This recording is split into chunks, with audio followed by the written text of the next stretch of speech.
no event can be entirely predicted. Welcome. Today's doodle was based on the word tool. And before we begin, just like the last few doodles, I'd like to remind you that there's a tiny gift thingy that's running until the end of January 2024, in case you'd like to participate, where basically all you have to do is to comment underneath the post on DeviantArt, link in the description, and to share one of the doodles, one of the drawings that you made this month on January, and explain a bit the background behind it, why you like it, and what you like about it. But anyway, for today's doodle, it is actually a new recording session for me, and I feel like at every new recording session, which happens usually once a week, I like to change a bit things. I like to observe the things that I did in the previous recording session and to kind of iterate on it, to make it evolve a bit.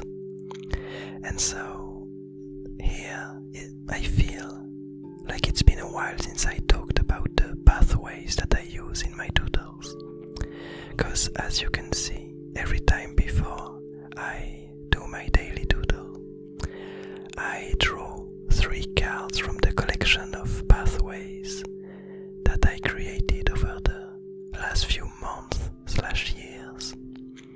And these pathways, they help create the daily doodle, and in turn this daily doodle will turn into a pathway itself. So basically, I'd like to give a tiny, maybe more thorough explanation of what a pathway is, what these cards are. And so basically the way I picture it is that they're used for me a bit like tarot cards, tarot pieces, in the sense that the idea is that you come up with some kind of question, some kind of things, event that you'd like to understand, that you'd like to comprehend. And by drawing 3 random cards from the different pathways that exist, you are met with basically 3 different point of views to help you observe your question or observe the event in different perspectives. Basically it comes from the idea for it comes from a deep drive to understand and to see things through as many point of views as possible, to try to understand anything through as many perspectives as possible. And I've always been fascinated by this idea that anything can be real, anything can be true, or anything can be false, according to which point of view you take. And I really feel like it's a pretty fascinating concept that's used in really a lot of fields, where if you think of more of a scientific background, all these point of views are basically the axioms that you take at the beginning of your research, that you take at the beginning to help you answer questions. You basically take these basic beliefs that then end up allowing you to proceed and to end up with conclusions based on these simple axioms, on these simple beliefs that you choose at the beginning, that you decide not to question.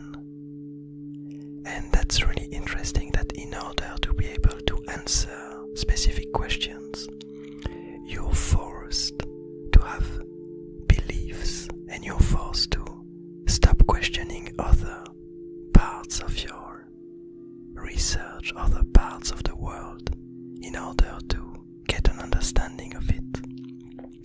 the sense that without point of views, all you see is randomness, which, the way I interpret it, is so many patterns that you are unable to parse them. And so in order to understand the world, we each develop different point of views that I feel are all unique, first of all, and are all really interesting and bring new understandings on the different events that occur around us. And so, due to this fascination that I have for this concept, I thought that it would be quite of an interesting take to try to use that to help answer the different questions that we have. And a few years back, my partner started to get a bit more interested in tarot cards and the meaning behind them. And so she studied a bit and we had some readings of tarot cards.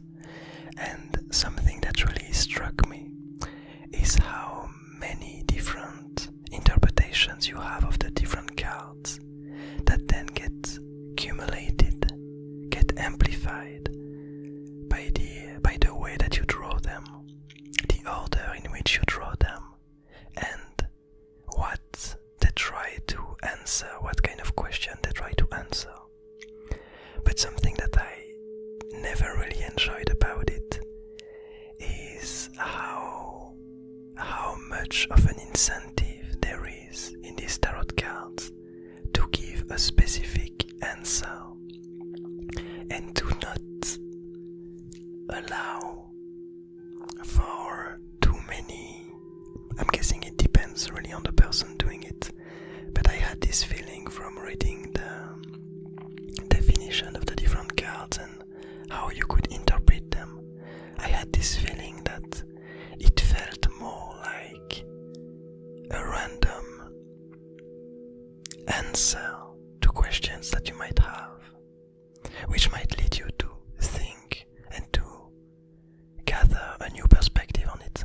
But still, it felt like if you had the same question and you drew the same cards, you would end up with the same answer, which is something that I don't necessarily enjoy. I really like the idea that anytime you would look for answers, you would find new ones, new pathways, new ways to look at things. And so that's why I kind of came up with these cards, with these pathways, which are basically point of views that help find new perspectives. And so basically here I use them to draw my doodles, in a sense that every day I have a daily word, which today's is the word tool. And for this one I drew the 3 following cards. First of all, I drew the downfall, which states that entities decay, drive their environments collapse. And here I used it to basically what it's the idea and the image that it gave me is this idea of a character in the Abyss Garden that's really important and which decay would lead to a lot of changes in the garden. And so that's why it led me back to this character of the gunslinger, which is, as we discussed previously, hunting the alchemist, the seedling king. And we know that this alchemist / seedling king is a really important character. And if it decay was to come, it would surely bring upon a great collapse in the Abyss Garden. And so this first card brought me back to these 2 characters and their interactions. Secondly, the second card that I drew was the dream world, which states that entities live in their own microcosm. And so here, what I kind of wanted to, what idea it gave me, is this notion that last time we saw the gunslinger, it had this this artifact, this clock/compass artifact that helped it find its way towards the seedling king, towards the alchemist. And we had some hints that this artifact actually came from the alchemist himself, that it was the one who created it. And so I had this idea of, since we knew that it was able to direct the gunslinger towards it, I had, based on its shape, basically it really made a lot of sense for it to kind of show some kind of image, some kind of illusion/holographic image of the things that it was following. And with this idea of entities live in their own microcosm, I thought that this image that it could show is the seedling king wandering around, surrounded by other artifacts similar to this compass clock artifact. So I'm not sure how much it will be obvious in the video, because it might be a bit from far away. But inside of this donut-shaped artifact, you have really tiny dots that show the seedling king wandering around with two clock compass around it, and it's wandering in this environment. And actually, I did mention that at every recording stage, I kind of change a few things. I try to change a few things. And here this time, something else that I change is the angle at which I'm recording the doodles as I make them. So in theory, the doodles might be a bit more easier to see, because I really put the camera way closer than usual, which is actually way more comfortable for me. It's kind of a sidetrack from what I was talking about, but I feel like I have, like a lot of people, I have a tendency when I draw to get really close to the paper and to be able, in order to draw details, I really get like 20 centimeters away from the paper, and if there's no camera, even closer. But with the way I used to record it, basically I had to stand a bit further away so that my head wouldn't appear on the shot. But now it felt way more comfortable to draw this peculiar doodle. But anyway, the third card, the third pathway that I drew for this doodle was the crooked crown, which states that goals mutate over time, and once again linked to this relationship between the gunslinger and the alchemist, and the fact that we don't exactly know why the gunslinger is hunting down the alchemist, but we do know that it wants to end its existence. And these conversations that we had last time about this compass clock that acted a bit like a meteorological device, which means that according to the elements that it perceived around it, here there were this really unusual event of the three black suns being aligned in a specific way.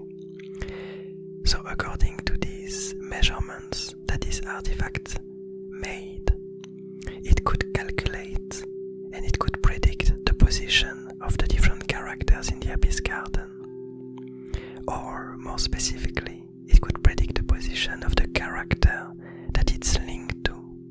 But the issue with it is that the further away in time, the least accurate these predictions ended up being. And so here what we see at the moment, this seedling king inside of this artifact, it's probably able to predict that the seedling king is at this position at this very moment, but it will be way harder for it to predict its future positions, the places where it will be in one day, in a week, in a month. And that's kind of the idea, that is really linked to discard the crooked crown, in the sense that goals mutate over time, meaning that every time the gunslinger takes a look at this clock compass artifact, and every time it happens, the clock compass shows another direction for him to follow. And so every time this happens, the goal of the gunslinger mutates and it changes direction. And so in the end, it's really been a while since I talked about the link between the doodles and the cards, but I feel like it actually adds a lot to the understanding of why I drew the peculiar pieces of the different doodles that I draw.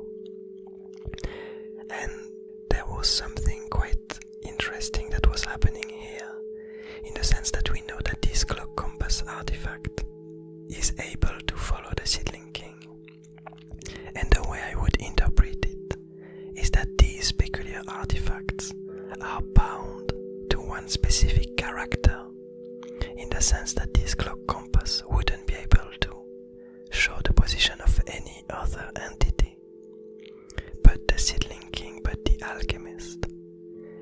And there's something else that we know, is that this clock compass has been altered. It has been chipped away. Basically someone tried to destroy it. And that's really interesting, because we can imagine that the gunslinger managed to stop the destruction of this artifact and to steal it or gather it from whoever had it in its holdings. And so it's really interesting, because it would mean that the seedling king or another character wanted this artifact to be gone, and for no one to be able to have this power and this knowledge of whatever the seedling king was doing. But anyway, I already rambled for quite a long time. But I hope that you enjoy this doodle. I hope that you like these different pathways and how they influence the drawings. I hope you like the new pathway that's been created for this drawing, which I stated at the beginning, which is the fractured prophecy. No event can be entirely predicted. I hope you're having a nice day, a nice evening, a nice morning, and I'll see you tomorrow.